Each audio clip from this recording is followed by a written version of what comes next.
So আমার দোকানে একটা কাস্টমার আসছে। সে কাস্টমারটা আপনার হিজাবটা পছন্দ হয়েছে তার। এটা হলো নামাজি হিজাব। সো এটা আপনার নামাজ পড়ার জন্য পছন্দ, মানে কেনাকাটা করে। সো এটা তার পছন্দ হয়েছে, সে দামাদামি করছে। দামাদামি করার পরে সে বলল কি আপনার তাহলে প্যাকেট করেন, আমি তাকে হিজাবটা প্যাকেট করে দিব। সো এটার হিজাবের দাম তার সাথে দামাদামি হয়ে গেছে। সো আপনারা বলতে পারেন কয়টা হবে।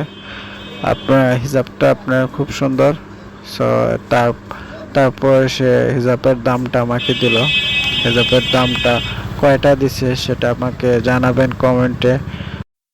হ্যালো, আসসালামু আলাইকুম। আশা করি আপনারা ভালো আছেন, আমিও খুবই ভালো আছি। সো দোকানের কাপড় গোছানো অগোছানো থাকে, সো প্রতিদিনই গোছাতে হয় কাপড়গুলো। সো এগুলো হলো অগোছানো কাপড়গুলো, সেগুলো এখন গোছাবো আমি।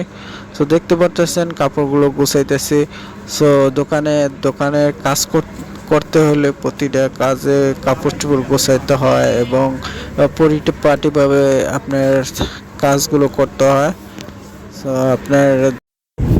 সো আমার ভিডিওটা যদি আপনাদের ভালো লেগে থাকে তাহলে একটা লাইক দিবেন এবং ভিডিওটা একটু শেয়ার করে দিবেন।